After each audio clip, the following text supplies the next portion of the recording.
جب کامیابی قریب آتی ہے تو انسان میں دو چیزیں ظاہر ہونا شروع ہو جاتی ہے۔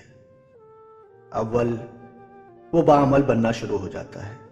دو، اس کا دل تقوی سے آشنا ہونا شروع ہو جاتا ہے۔ ناکام لوگوں کی پہچان کیا ہے؟ ہر وقت احتراز کرتے ہیں، ہر معاملے میں خود کو حقدار سمجھتے ہیں، اپنی ناکامیوں کا الزام دوسروں کو دیتے ہیں، دوسروں کے بارے میں باتیں کرتے ہیں۔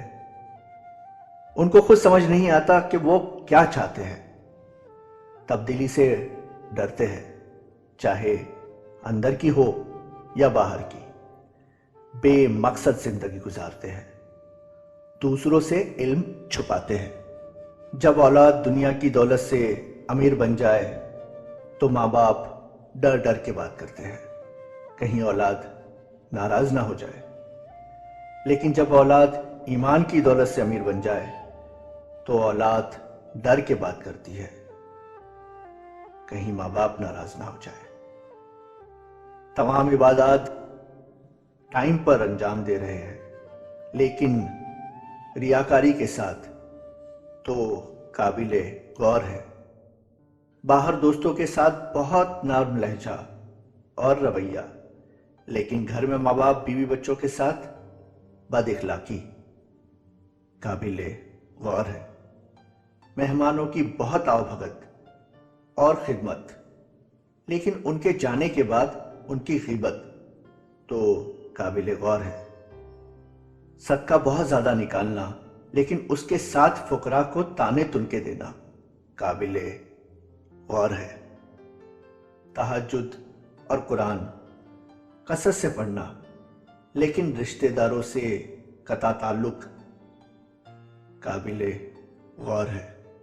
روزہ رکھ رہے ہیں، بھوک اور پیاس کی سختی کو برداشت کر رہے ہیں، لیکن اس دوران بد اخلاقی اور توہین بھی کر رہے ہیں، تو قابل غور ہے۔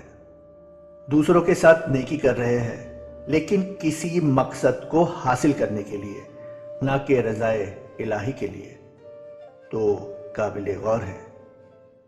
خبردار، نیکیوں کو ضائع ہونے سے بچائے۔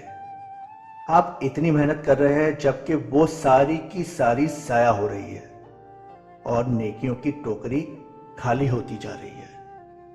اگر آپ کی زندگی درد کے احساس کے بغیر گزر رہی ہے تو شاید آپ ابھی تک پیدا ہی نہیں ہوئے۔ یہ اہم نہیں کہ آپ چھوٹے ماحول میں رہتے ہیں یا بڑے میں، اہم یہ ہے کہ آپ کی سوچ چھوٹی ہے یا بڑی۔ میرے نزدیک زندگی کی مصیبتیں کم کرنے کا بہترین طریقہ یہ ہے کہ آپ اپنے آپ کو مصروف کر لیجئے۔